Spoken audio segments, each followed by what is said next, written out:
नमस्कार. सिक्का ऑटोमेशन प्रस्तुत स्मार्ट शेतकरी सिरीजमध्ये आपलं स्वागत आहे. आपण आलो आहोत बारामतीतील स्मार्ट शेतकरी श्री विक्रम पवार साहेबांच्या शेतावर. विक्रम साहेब नमस्कार, स्वागत आहे आपलं. नमस्ते, माझं नाव विक्रम सुनील पवार, राहणार माळेगाव खुर्द, तालुका बारामती, जिल्हा पुणे. आज आपण आपल्या शेतात आला आहे. इथं आमचं सगळं मिळून 55 एकर क्षेत्र आहे. त्यामध्ये 10 एकर द्राक्ष बाग आहे आणि बाकी उर्वरित सगळं 2 टप्प्यामध्ये आपण ऊस करतो. पूर्वी पाणी द्यायची पद्धत कशी होती? पूर्वी साहेब आमच्याकडे पाट पाणी पद्धत होती. पूर्वी पाटाने पाणी द्यायचं, दारी देऊन पाणी द्यावं लागायचं. आता गेल्या 10-12 वर्ष झालं आम्ही सगळं ड्रिप इरिगेशनवरती. अच्छा, ड्रिपचा फायदा सर किती झाला? कितपत? पूर्वी एवढ्या सगळ्या ऊसाला 2 माणसं पाणी द्यायला असायची. त्याला पाणी पण भरपूर लागायचं आणि वेस्टेज जास्त व्हायचं. आणि नंतरच्या काळात आता लोक पण कमी व्हायला लागले. त्याच्यानंतर मग आपण गेले 2014 पासून आपण ऊसाला ड्रिप सुरुवात केली. अच्छा, इरिगेशन आपण करत होता. ड्रिप इरिगेशनला परत ऑटोमेशन मध्ये करायचं, याची गरज का वाटली? आता जर समजा आज आपण 2 एकरवरती पाणी लावलं, सकाळी लावून गेलो, तर गड्याने जर बदललं तर ठीक, नाही बदललं तर 8 तास त्याच ड्रिपवरती पाणी चालायचं. म्हणजे ते पण एक्सेसच होतं. म्हणजे पूर्वी पाटाने दिलं काय आणि ड्रिपने दिलं काय, शेवटी पाणी तर तेवढंच देत आहे तुम्ही. अच्छा, ते थोडंसं चुकीचं होत होतं. त्यानंतर मग तुम्ही जर आमचं बघितलं तर आमचं स्टोरेज टँक इथून बराचसा लांब आहे. मी राहतो एका बाजूला, शेत लांब आहे, टँक लांब आहे, इकडं वॉल्स कुठल्या कुठे आहेत. तिथून वायर करणं हे काही योग्य वाटलं नाही. एक जर समजा वायर जर इथं जर तुटली तर शोधत कुठं जाणार? बरोबर. त्याच्यामुळं पहिल्यांदा की वायर्ड करायचं नाही एवढं पाहिलं, वायरलेस वरती आपण गेलो. वर्षभर झालं आपल्याला हो, वर्ष ऑटोमेशन हो, सिस्टम लावल्यापासून. हो. साधारण काय अनुभव आहे वर्षभरापूर्वीचा आणि आत्ताचा? सुरुवातीला असं होतं की ड्रिप होतं, सबमेन चुकीच्या होत्या, वॉटर अच्छा. कॅल्क्युलेशन बसत नव्हते, प्रेशर बसत नव्हते. त्यांना आम्ही ज्यावेळेस भेटलो, त्यांनी येऊन पहिला सर्वे केला. सर्वे केल्यानंतर त्यांनी सांगितलं की पहिलं हे सगळं करत असताना पहिलं तुमचं आम्हाला वॉटर कॅल्क्युलेशन बघू द्या. बरोबर. ते त्यांनी बघितले, कॅल्क्युलेट केले. त्यांनी सांगितले असं असं थोडीफार बदल करावा लागतो. त्याचं गांभीर्य लक्षात आलं की जर तुमचं प्रेशरच जर व्यवस्थित जर बसत नसेल तर ह्या शेताला पाणी कसं व्यवस्थित मिळणार? बरोबर. सुरुवातीला त्यांनी ते करून दिलं आणि ते वॉटर कॅल्क्युलेशनवरती मग पाईपलाईन्स वगैरे ठरवून मग वॉल त्याच पद्धतीने केले आणि मग लागणीच्या वेळेसच आम्ही ते सिस्टीम बसवून घेतली.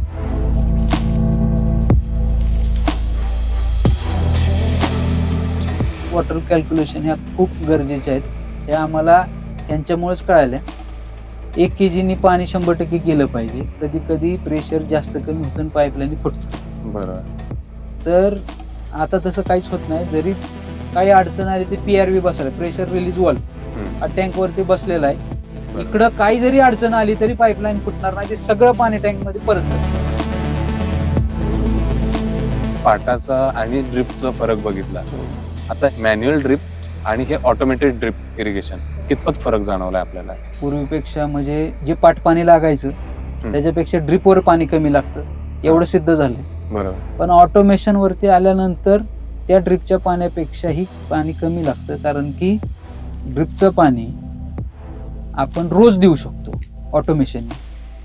मॅन्युअली रोज पाणी देऊ शकत नाही आपण. ऑटोमेशनवर आल्यामुळं ह्या वर्षी माझ्या ह्या 12.5 एकराला कुठंही ट्रेस जाणवला नाही. कारण की उन्हाळ्यामध्ये पूर्ण क्षेत्र रोज भिजायचं 8 तासामध्ये. हे महत्वाचं आहे. जरी मी सांगितलं की बाबा 4 तास भिजव, तर गड्या नक्की किती भिजवलाय? 4 तासाचा तो 4.5 तास भिजवत असेल किंवा 6 तास भिजवत असेल. आपण ज्या वेळेस येऊन बघू त्याच वेळेस ते लक्षात येईल. बरोबर. कारण आपण प्रत्येक वेळेस एवढ्या क्षेत्रात एका जागेवर थांबून टाइम टू टाइम अलाराम लावून ते लावू शकत नाही. आज असं झालं की आज हे 2च तास भिजवायचं, ते 2च तास भिजते. बरोबर. आज लाईट कमी आहे, त्याच्यात आपल्याला सगळं मॅनेजमेंट करायचं. मग रोज जर पाणी मिळालं त्या क्षेत्रात तरच ते इफेक्टिव्ह आहे आणि मॅन्युअली हे शक्य नाही. ऑटोमेशनच्या पूर्वी तुम्हाला पाणी डेली म्हणा किंवा साधारण किती लागायचं? डेली 20 HP पाणी तळ्यात पडतं. ह्या वर्षी उन्हाळ्यात सुद्धा माझी एकच पंप चालत होता आणि एक पंप बंद ठेवावा लागायचा, कारण की तेवढं यूज होत नव्हतं. अच्छा. कमीत कमी 25-30% माझं पहिल्यापेक्षा अजून पाणी कमी झालं. रेग्युलर ड्रिप मध्ये तुम्ही 4 दिवसातून एकदा पाणी द्यायचं हो, आणि आता आपण म्हणताय रोज क्षेत्र रोज पाण्याखाली असतं किंवा पाणी दिलं जातं. रोज त्या प्लॉटला पाणी हे मिळतच. सिक्का पूर्वीचं जी लागवड होती आपली हम्म. आणि आता सिक्का नंतरची हम्म.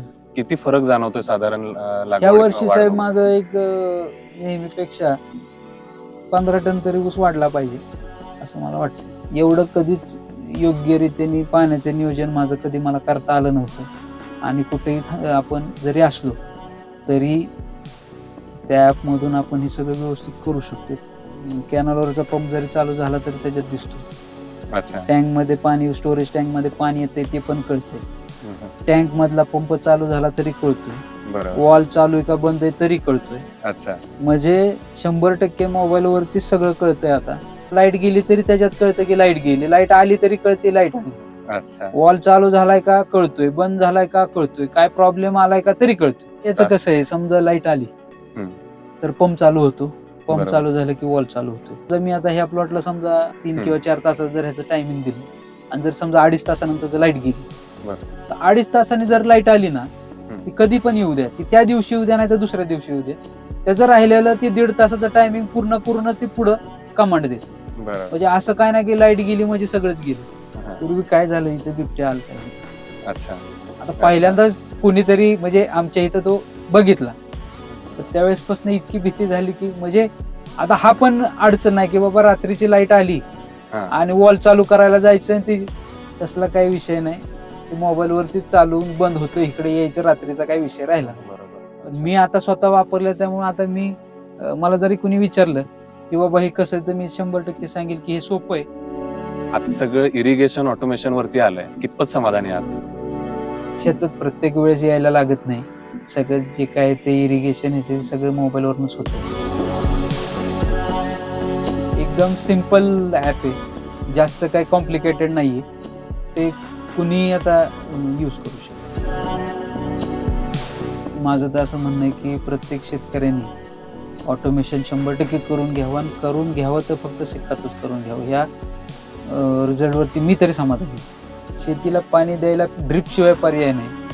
तसंच आता असं म्हणावं लागेल की ड्रिपला सिक्का शिवाय पर्याय नाही. बरं. तर ह्याच्यातूनच आपलं समाधान दिसतंय आणि आपण जी माहिती दिलीत त्याबद्दल आपलं खूप खूप आभार. नमस्कार. धन्यवाद. आपण व्हिडिओमध्ये आला.